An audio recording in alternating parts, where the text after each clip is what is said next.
29 March 2025 ଏହି ଦିନ ଶନି ରାଶି ପରିବର୍ତ୍ତନ କରୁଛନ୍ତି। କୁମ୍ଭ ରାଶିରୁ ବାହାରି ଦେବରାଶି ମୀନ ରାଶିରେ ପ୍ରବେଶ କରିବେ। ତେବେ କିପରି ରହିବ ମୀନ ରାଶିର ଭାଗ୍ୟଫଳ, ଆସନ୍ତୁ ଜାଣିବା ଏହି ଭିଡ଼ିଓ ମାଧ୍ୟମରେ। ନମସ୍କାର, ମୁଁ ମନୋଜ ଦାସ, ସ୍ୱାଗତ ଆପଣମାନଙ୍କୁ ଆଜିକାର ଏହି ଭିଡ଼ିଓରେ। 30 ବର୍ଷ ପରେ ଶନି ମୀନ ରାଶିକୁ ଆସୁଛନ୍ତି।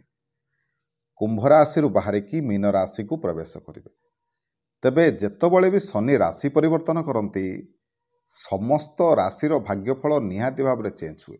ଶନି ଭାରି ଧୀମା ଚାଲନ୍ତି, 2.5 ବର୍ଷ ପରେ ସେ ରାଶି ପରିବର୍ତ୍ତନ କରନ୍ତି, କିନ୍ତୁ ଯେତେବେଳେ ରାଶି ପରିବର୍ତ୍ତନ କରନ୍ତି ସବୁକିଛି ଓଲଟାପାଲଟା କରିଦିଅନ୍ତି।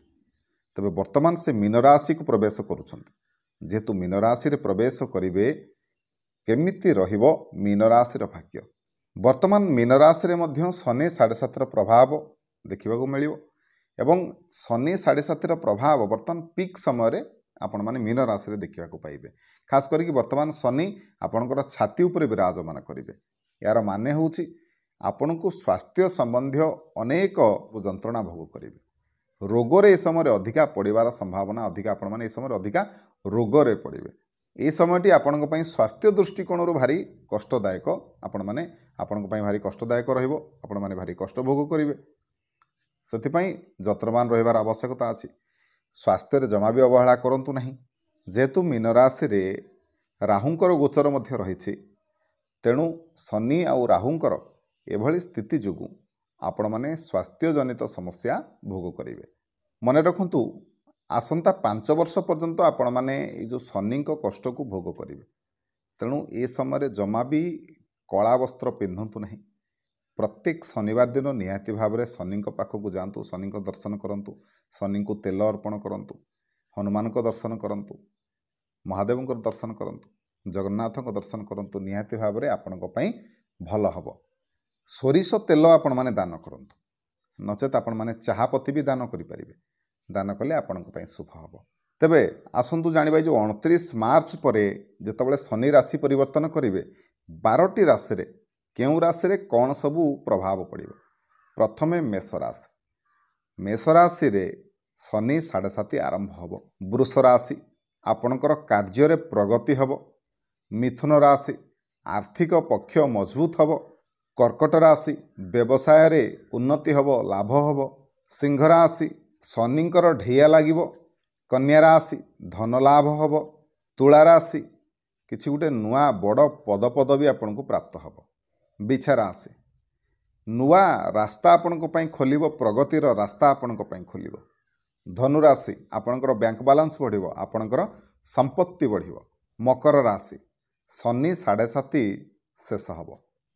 କୁମ୍ଭ ରାଶି, ଶନିଙ୍କର ଏ ଯେଉଁ ଅନ୍ତିମ ଚରଣଟି ଆପଣଙ୍କ ପାଇଁ ଲାଭକାରୀ ହେବ। ମୀନ ରାଶି, ପରିବାରରେ ମାଙ୍ଗଳିକ କାର୍ଯ୍ୟ ହେବ। ସ୍ୱାସ୍ଥ୍ୟଜନିତ ସମସ୍ୟାରେ ଆପଣମାନେ ପଡ଼ିପାରନ୍ତି। ତେବେ ଏହି ଶନିଙ୍କର ରାଶି ପରିବର୍ତ୍ତନ ଯୋଗୁଁ ମୀନ ରାଶିରେ ଆଉ କ'ଣ କ'ଣ ସବୁ ପ୍ରଭାବ ଆପଣମାନେ ଦେଖିବାକୁ ପାଇବେ, ଆସନ୍ତୁ ଜାଣିବା। ତେବେ ଶନିଙ୍କର ଏ ରାଶି ପରିବର୍ତ୍ତନ ଯୋଗୁଁ ଆପଣମାନେ ସମ୍ପର୍କରେ କିଛିଟା ବଦଳାବ ଦେଖିବାକୁ ପାଇବେ। ସମ୍ପର୍କରେ କିଛିଟା ନୂତନତା ଆସିବ। ହୁଏତ ଏମିତି ବି ସ୍ଥିତି ଆପଣଙ୍କର ଆସିପାରେ, ଧରନ୍ତୁ ଆପଣଙ୍କ ରିଲେସନସିପ୍ରେ ବ୍ରେକଅପ୍ର ସ୍ଥିତି ଭଳି ଉପୁଜିଛି ବା ସ୍ୱାମୀ ସ୍ତ୍ରୀଙ୍କ ଭିତରେ ବାଦ ବିବାଦ ଜାରି ରହିଛି, ହୁଏତ କଥାଟି ଡିଭୋର୍ସ ଆଡ଼କୁ ଯାଇପାରେ। ନୂଆ ନୂଆ ସମ୍ପର୍କ ଆପଣଙ୍କର ଯୋଡ଼ି ହେବ। ଆପଣଙ୍କର ରିଲେସନସିପ୍ରେ ଦେଖିବେ ନୂଆ ନୂଆ ସମ୍ପର୍କ ଆପଣଙ୍କର ସ୍ଥାପନ ହେବ। ଛୋଟ ମୋଟ କଳି ଝଗଡ଼ାକୁ ନେଇ ବହୁତ ବଡ଼ ବଡ଼ ଘଟଣାମାନ ଘଟିପାରେ। ସେଥିପାଇଁ ଛୋଟ ମୋଟ କଳି ଝଗଡ଼ା ଠାରୁ ନିହାତି ଭାବରେ ଦୂରେଇ ରୁହନ୍ତୁ। କଳି ଝଗଡ଼ା ଏବଂ ଏଇ ଯେଉଁ ବାଦ ବିବାଦକୁ ନେଇ ପରିବାରରେ ହେଉ, ରିଲେସନସିପ୍ରେ ହେଉ, ଏଇସବୁ ଜିନିଷକୁ ନେଇ ଆପଣମାନେ ବହୁତ ଡିପ୍ରେସନରେ ରହିବେ, ଯାହାକି ହୁଏତ ଆପଣଙ୍କର ସ୍ୱାସ୍ଥ୍ୟ ସମସ୍ୟା ଆଣିଦେଇପାରେ। ସେଥିପାଇଁ ନିହାତି ଭାବରେ ଖୁସିରେ ରହିବାକୁ ଚେଷ୍ଟା କରନ୍ତୁ। ଆପଣମାନେ କାର୍ଯ୍ୟରୁ ବିଚ୍ୟୁତ ହୋଇପାରନ୍ତି, ମାନେ ନିଜ ଫୋକସ୍ରୁ, ନିଜ ଗୋଲ୍ରୁ ଆପଣମାନେ ବିଚ୍ୟୁତ ହୋଇପାରନ୍ତି। ସେଥିପାଇଁ ନିହାତି ଭାବରେ ଏଭଳି ଜମା ବି ହେବାକୁ ଦିଅନ୍ତୁ ନାହିଁ। ଯାହା ବି ମାଇଣ୍ଡ ସେଟ୍ କରିଛନ୍ତି ତାକୁ ପ୍ରଥମେ ପାଇବାକୁ ଚେଷ୍ଟା କରନ୍ତୁ। ଯେଉଁଠି ବି କାମ କରୁଛନ୍ତି, ଚାକିରି କରୁଛନ୍ତି, ବେପାର କରୁଛନ୍ତି, ଯାହା ବି କରୁଛନ୍ତି ମନ ଧ୍ୟାନ ଦେଇକି କରନ୍ତୁ। ନିହାତି ଭାବରେ ଆପଣଙ୍କର ଲାଭ ହେବ। ଆର୍ଥିକ ପକ୍ଷରେ ଅସୁବିଧା କିଛି ନାହିଁ। ଆର୍ଥିକ ପକ୍ଷ ନିହାତି ଭାବରେ ଆପଣଙ୍କର ମଜବୁତ ଅଛି, ଭଲ ଅଛି।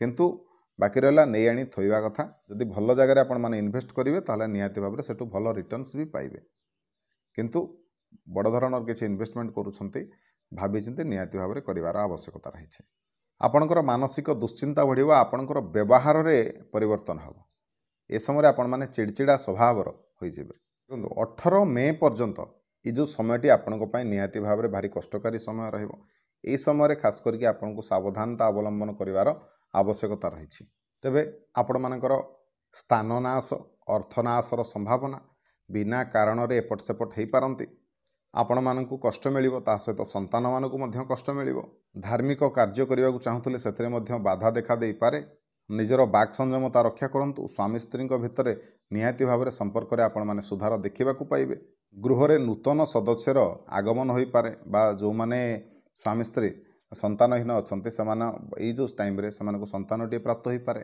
तेबे ए थिला शनि राशि परिवर्तन करिबा परे मीन राशि को आसीबा परे मीन राशि राशिफल आशा करछि आपण मानक भिडियोटी निहाती भाव में भल लगी जदि भिडियो भल लगी थाए ताले भिडियो को लाइक करेंगे शेयर करेंगे चैनल को सब्सक्राइब करेंगे रही जय जगन्नाथ।